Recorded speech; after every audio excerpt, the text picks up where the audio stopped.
ตอนนี้ก็กำลังกินข้าวพี่น้องเห็นบ่อาหารก็มียังพี่น้องปลาอร่อยมากพี่น้องเพราะว่าบางคน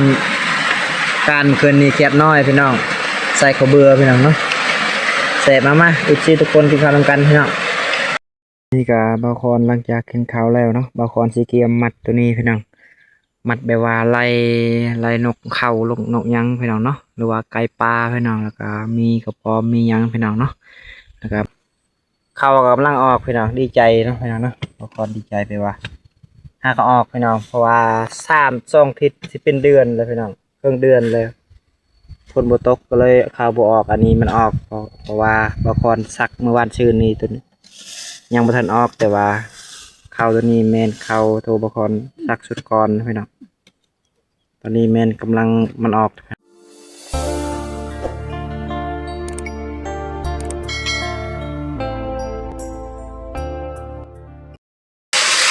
ขอกราบทักทายสวัสดีและสวัสดีพ่อแม่พี่น้องบ่ว่า FC ทางลาวฝั่งไทยต่างประเทศกันเนาะตอนนี้ก็มาพบกับตอนบางคนสวัสดิ์บรรยายแล้วพี่น้องก็บ่มีหยังพี่น้องบางคนสวรรค์อยู่ให้คือเราพี่น้องเพราะว่าดีใจเนาะมันมีฝนตกหากครั้งแรกฝนตกนะพี่น้องนี่ก็ฝนตกคักอะไรพี่น้องบรรยากาศจะอยู่ให้พี่น้องเป็นงานของคนนะพี่น้องเนาะกับเมียนะพี่น้องไปเบิ้งให้แล้วก็เชียร์ยาเลยจังหน่อยพี่น้องเนาะตัวบางคนเชียร์ยาเลยจังหน่อยเพราะว่าหุ่นขึ้นร้ายพี่น้องบางคนเชียร์ยาเลยเพราะว่าข้าวกำลังจะออกเลยพี่น้องประมาณ2-3 คืนจะออกแล้วเพราะว่าตอนนั้นบางคนสัก2 ทิศเขาออกเพราะว่ามีฝนตกแต่เทื่อนี้บางคนสักเมื่อวานนี้แต่ว่าฝนตกมันนี่พี่น้องดีใจลายพี่น้องเนาะไปตามน้ำกันพี่น้องกินข้าวขึ้นน้ำก่อนพี่น้องอาหารก็มียังเก่งเกียดนะพี่น้องเนาะหอมเพียบพี่น้องตอนนี้ก็กำลังกินข้าวพี่น้องเห็นบ่อาหารก็มียังพี่น้องปลาอร่อยมากพี่น้องเพราะว่าบางคนการคืนนี้เครียดน้อยพี่น้องใส่ข้าวเบื่อพี่น้องเนาะเสร็จมาอีกทีทุกคนกินข้าวร่วมกันพี่น้องเที่ยมบางคนก็แปลว่าซาชิมันหัวพี่น้องเพราะว่าบางคนใส่เปบัตแล้วก็ใส่ซาชิแต่บ่อยู่พี่น้องเพราะว่ามันหัวฝนตกแห้งคืนนี้เห็นบ่ฤดูกาลเสียหญ้าสักไห้แล้วพี่น้องเนาะต้องอดทนเลยพี่น้องเห็นบ่มืดครึ้มมันดีพี่น้องบรรยากาศฝนตกมันดีพี่น้องเนาะก็ขัดอะไรพี่น้อง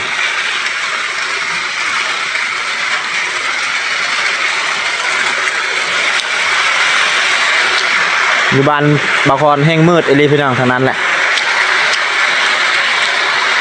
เข้ากำลังสิออกพี่น้องเพราะว่า2-3 คืนมันออกเลยพี่น้องเนาะเพราะว่าบางคนพัก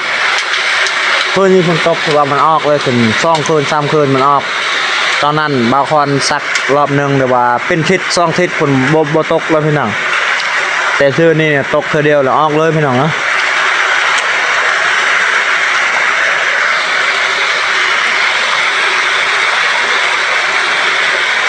เพราะว่า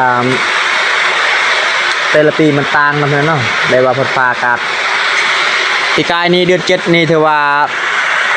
เข้านะเพียง6เข้าแล้วแต่ปีนี้มันต่างพี่น้องมันต่างเพราะว่าฝนอากาศมันแดดแห้งพี่น้องเนาะ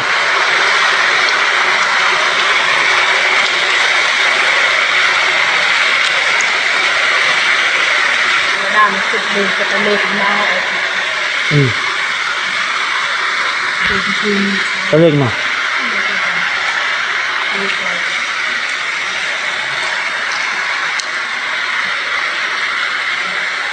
เย็นนี่รีมันนี่นะว่าตกแล้วนะ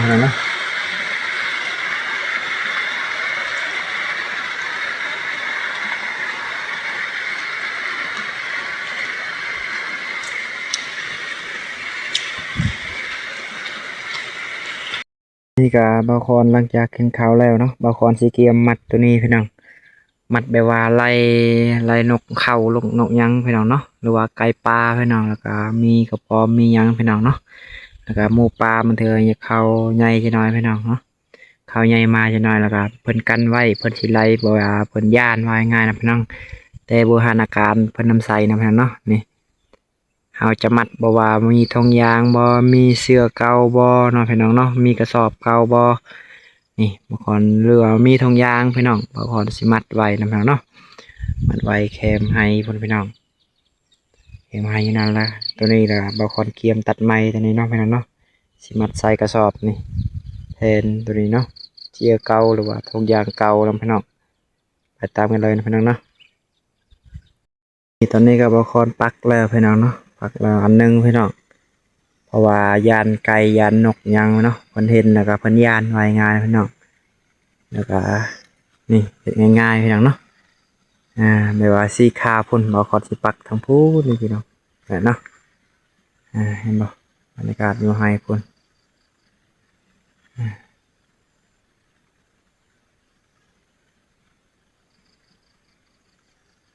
เมียกำลังปลูกมะเพ็ดพี่น้องเนาะปลูกมะเพ็ดไว้พี่น้องเนาะไว้กินมื้อหน้ามื้อในพี่น้องบางคนสิปักใส่ทางนั้นเลยพี่น้องเนาะไปตามกันเลยพี่น้องหากันหนึ่งเนาะบางคนปักพี่น้องว้าวนี่เห็นให้วิวนี่พี่น้องเนาะ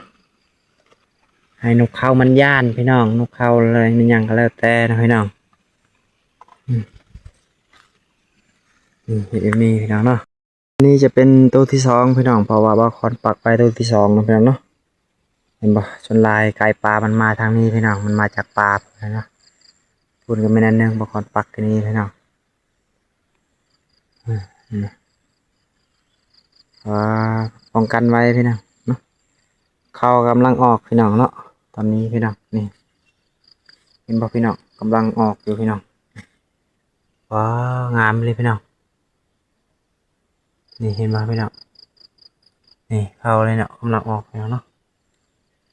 เห็นบ่อันนี้อันหนึงพี่น้องกำลังมันออกเลยพี่น้องเนาะเพราะว่าฝนตกคืนนี้ก็เลยออกเลยพี่น้องนี่เห็นบ่พี่น้องงามเลยนี่ผู้ชายใหญ่พี่น้องเนาะ4 เดือนคนเด้กำลังออกพี่น้องพาขาเลยนี่ฝนกำลังมาพี่น้องเนาะเพราะว่าบางคนปักไว้บอลที่3เลยพี่น้องตอนนี้ฝนกำลังมาพี่น้องเนาะพาขาเลยฝนเห็นพี่น้องบรรยากาศเย็นๆอยู่ไฮพี่น้องอยู่ไฮเพราะว่ายังบ่เขานะพี่น้องเนาะนี่ตอนนั้นบางคนเชียร์อะไรทางกลางนะพี่น้องเชียร์พร้อมซักพร้อมหวานซื่นนี่นะเนาะพี่น้อง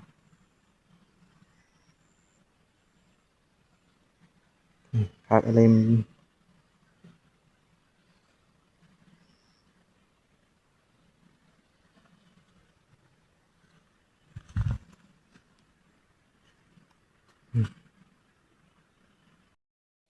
ตอนนี้ก็เบิดแล้วนะพี่น้องเนาะบางคนใส่แล้ว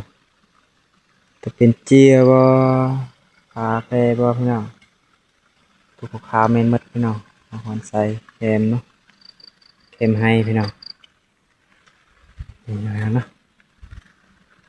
ตอนนี้กับบางคนเชียร์ยาก่อนพี่น้องเนาะเมียกำลังเชียร์ทาพี่น้องติดตามการเชียร์ยานะพี่น้องเนาะการเชียร์ยาแต่ว่ายาตัวหน่อยบ่มีพี่น้องมีแต่ตายาใหญ่ๆพุ่นใหญ่ๆนะพี่น้องเนาะพุ่นใหญ่พี่น้องยาหน่อยบ่มีพี่น้องเขากำลังออกอย่างเนาะกำลังออกคักไปเลยพี่น้อง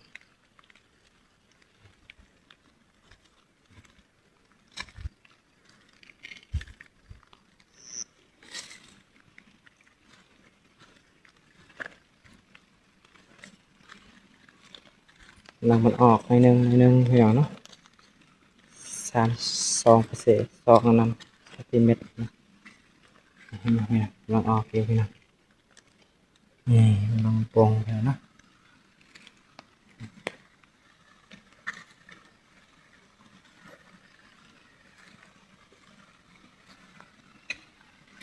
วิถีชีวิตพี่น้องอยู่บ้านไฮบ้านนาพี่น้องเรากำลังปรุงอยู่พี่น้อง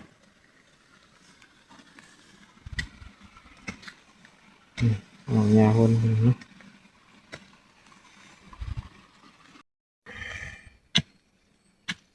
ทักทายสบายดีอีกเวลาตอนประมาณ9 โมงนะพี่น้องเนาะหลังจากบางคนอันนั้นแล้วเนาะเสียเลยแต่ลุมหาเทิงนี่พี่น้องแล้วก็บางคนกินนั่น กินน้ำกินในพี่น้องเนาะเพราะว่าเมื่อยพี่น้องเห็นบ่บุญก็ขึ้นแห้งเลยพี่น้องเนาะพี่น้องเข้ากำลังออกพี่น้องดีใจเนาะพี่น้องเนาะบางคนดีใจไปว่าหาก็ออกพี่น้องเพราะว่า2 ทิศสิเป็นเดือนเลยพี่น้องครึ่งเดือนเลยฝนบ่ตกก็เลยข่าวบ่ออกอันนี้มันออกเพราะว่าบางคนซักเมื่อวานซื่นนี้ตัวนี้ยังบ่ทันออกแต่ว่าข่าวตัวนี้แม่นข่าวโทรบางคนซักสุดก่อนพี่น้องตอนนี้แม่นกำลังมันออกนะเนาะว่ากินน้ำกินในเมื่อยนะพี่น้องโอ้บรรยากาศอยู่ป่าพี่น้องอยู่ป่าเขียวใบไม้ก็เขียวหลังจากฝนตกแล้วเมื่อเช้านี้นะพี่น้องเนาะเขียวอุดมสมบูรณ์อยู่อันนั้นจะเป็นห้วยพี่น้องนำลายจากทางลมพี่น้องนะจะเป็นห้วยบอลบ่อคอนตักน้ำบ่อคอนสวรรค์ตักน้ำอยู่นั่นนะพี่น้องเนาะตักน้ำกินแล้วก็น้ำอาบก็ได้พี่น้องเนาะนี่นั่นอยู่ลุมพี่น้องแต่ว่าบ่อคอนสวรรค์ตักกินน้ำกินในพี่น้อง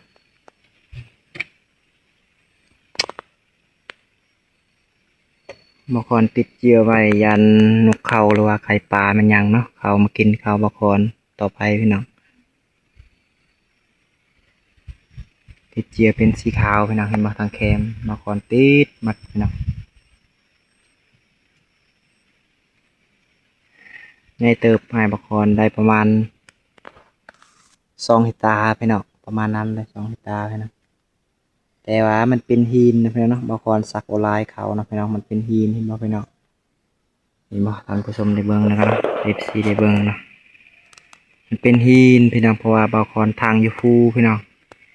บ่แม่นทางอยู่ทงเพียงบ่แม่นนะพี่น้องเพราะว่าบ่อคอนทางภูเขาพี่น้องยอดภูเขาแปลว่าใกล้เติบจากบ้านขี่รถก็ประมาณครึ่งชั่วโมงพี่น้องเนาะ1 ชั่วโมง 30 นาทีประมาณนั้นฮอดพี่น้องคันรถจักรพี่น้องคันรถไถประมาณ2 ชั่วโมงพี่น้องเนาะก็ใกล้เติบพี่น้องแต่บ้านนะพี่น้องอันนี้แหละความทุกข์ความยากต้องทนนะพี่น้อง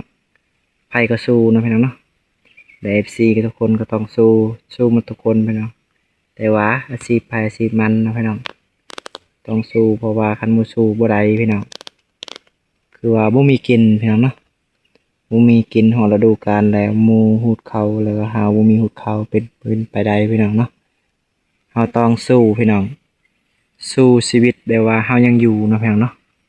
สู้เฮ็ดใดๆต้องพออยู่พอกินเพื่อครอบครัวเฮาต้องสู้แล้วก็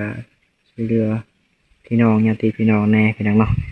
แต่ว่าขาดเคินขอกินหรือว่าไอน้องนะพี่น้องต้องช่วยกันนะพี่น้องเนาะคันเกิดศาสตร์นี้เกิดศาสตร์เดียวเขาต้องสู้พี่น้องคำผู้สู้บ่ได้นะพี่น้องเนาะ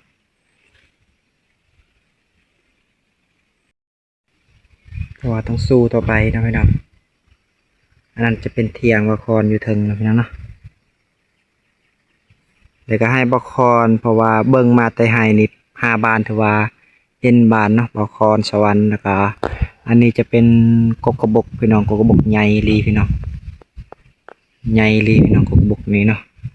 อายุก็ประมาณปูนได้สิมัน80หรือว่า70ประมาณนั้นนะพี่น้อง70 ปี80 ปีประมาณนั้นนะพี่น้องเนาะถือว่าคลิปนี้ถือว่าบางคนปิดสำนีพี่น้องเนาะแต่ว่าเบิ่งแล้ว FC ได้เบิ่งแล้วหรือว่าพี่น้องพังลาวพังไทยหรือทางประเทศพี่น้องเนาะเบิ่งแล้วอย่าลืมกดไลค์กดแชร์พี่น้องเพื่อเป็นกำลังใจเฮ็ดคลิปต่อไปของบอคอนพี่น้องเนาะบอคอนสวรรค์แสบัญญาพี่น้องบายบายสำนีพี่น้องเนาะตอนนี้กับบอคอนเชียร์หญ้าพี่น้องประมาณอาทิตย์หนึ่งบอคอนจะถ่ายอีกนะพี่น้องเนาะได้ไปมือหนึ่งให้ได้คลิปตลอดนะพี่น้องเนาะถือว่าบายบายพี่น้อง